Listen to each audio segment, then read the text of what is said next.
Aemeath. People try and say her name, but for this video, I'm calling her Aemeath. For 2026, starting unexpected from the moment it hit the new year right away, we were given the first drip marketing about Aemeath, which honestly blew my expectations because I had assumed we would have a drip market tease during the second half of 3.0. I was mistaken. But on top of that, we were teased with her actual video of her drip marketing about her and so forth.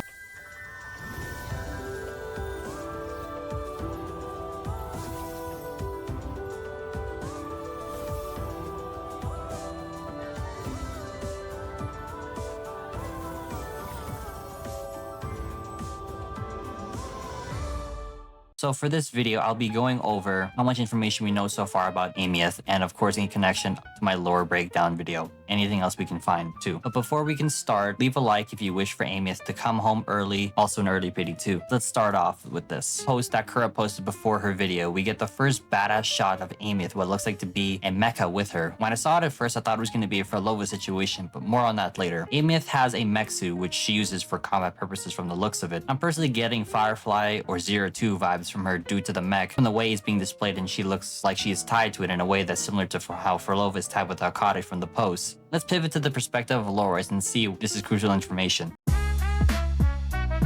From her little information, she is apparently a former synchronist and is now quote-unquote a digital ghost to none. And the last part explains about her bubbly personality, and how she wants to share with everyone else, and of course enjoy campus life too. But let's focus more on the first half of the paragraph, specifically stating that she was once a synchronist. For ones that do not know what that means, for short it means just carefully handpicked resonators all across Solaris that had the exclusive job to be a future pilot for the elusive Exostrider. Aemeath was picked to be a possible pilot for the Exostrider. However, due to some unknown outcome, she is now a digital ghost according to the text. With the information given, I'm going to safely assume that she is the pilot that was chosen to control the Exostrider. However, that's not where it gets juicy, because I did some digging into the video for her and I counted her tacit mark, and she has 6. And I even got a good shot of her mech as well, which I'll pull up both side by side. She and her mech share the same tacit mark placement and the same number of stars. Why is this juicy? It's because this is only exclusive to the Sentinel Resonators, were chosen by the Sentinels. In this case, she could be the Sentinel itself even. To prove that claim, if we go back to the last previous Sentinel Resonators we have seen so far, Koro and Jinchi, they all have 6 stars in their tacit marks, which is only exclusive and is only given by the Sentinels, which concludes another piece in her origins. Unfortunately, we do not know the name of the Sentinel, but also contradicts what Shorekeeper had told us earlier about Lahaira having no Sentinel.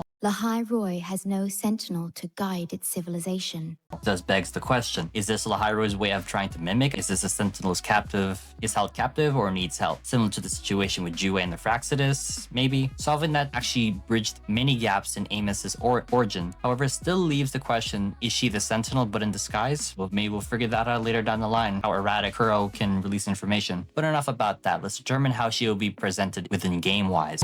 Journey well. Actually have 2 approaches how this could work. More on that later. Right off the gate, we were not just presented with Aemeath herself, but more if we got both her scout suit, which is this miniature version of a Gundam-like mech, which means this mech has some special role to how combat will be laid out playing as her. To finally confirm what element role she'll be playing as, which of course is going to be Fusion, which was expected because there happened to be a pattern throughout the story of Lahairoi, and leading up to the introduction, they call themselves the Fire Chasers. We are Sun Chasers, the shepherds of fire. Seek courage from the Firebringer. Which is explanatory from the name. Basically people that have a passion for fire, which does make sense because of the environment in the outside world to be snowy and ice-like. Another information is that she will be a sword user to conform, which personally surprised me because during our first interaction with her, she had these mini drones by her side which looked like rectifiers, but apparently she will be a sword user just like Kardathea. Another interesting connection I saw was that Aemeath has a companion echo similar to how Frolova has Sakate. But let's get over to how her liberation could go.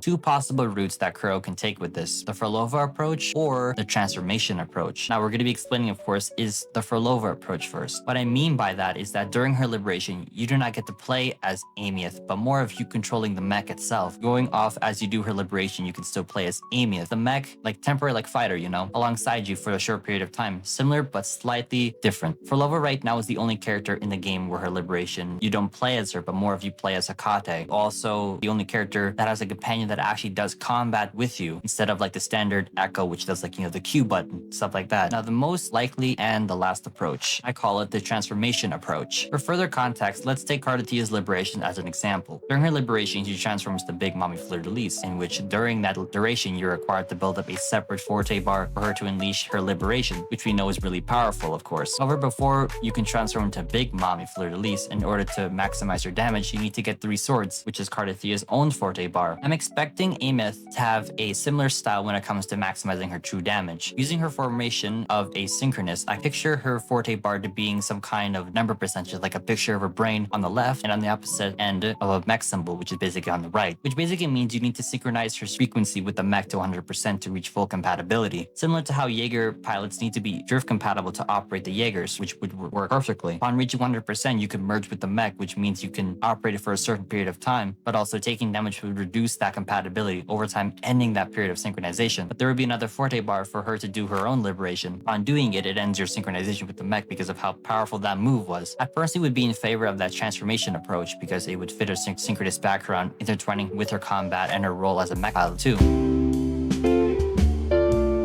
Up for this video. We're only being introduced a quarter of only 3.0 and Kuro early dropping information. We have learned more about Aemeath than Mornier, which is surprising because I was not expecting Kuro to drop her information, let alone release her after 3.0, because I had the assumption that she would be like a character later down the line within like maybe like 3.04, 3.3, 3.5 during that time. But no, they released her right after the next patch, which is 3.1. It was a combination of early release and unexpected timing. But this concludes this video. Now we know the latest and all the information we know so far about Aemeath. With this trajectory information, I'm expecting Kuro to drop her Resonator showcase at the second half of 3.0, which would be crazy. Because if they're continued to going with this crazy just releasing of characters, I'm probably going to be assuming that her Resonator showcase or learn more about during her live stream of the second half of 3.0 when Mornier releases. And probably by the time we learn more about Mornier, we'll also learn a bit more about or have more hidden interactions with Aemeath, which should further solidify and put some of these theories to rest, but also finally bridge some gaps to some information, of course, when it comes to like, is she the Sentinel in disguise? Is the Sentinel really out there? Is this Lahairu's way of mimicking a Sentinel? No one knows. But anyways, I hope you guys enjoyed this video. And again, this is just me just speculating, but also just trying to summarize what we know so far. All the information, I'm just compiling all the information about Aemeath we know so far and just putting it into one video for you guys to just simply understand. Leave in the comments down below. What do you guys think? Like, you guys think that there's more to it than there is? Because I believe there's more to it, because with how crazy Kuro can be, they're probably will just release more and more information down the line, so be expected for that. But anyways, I hope you guys enjoyed this video, and I'll see you guys in the next one.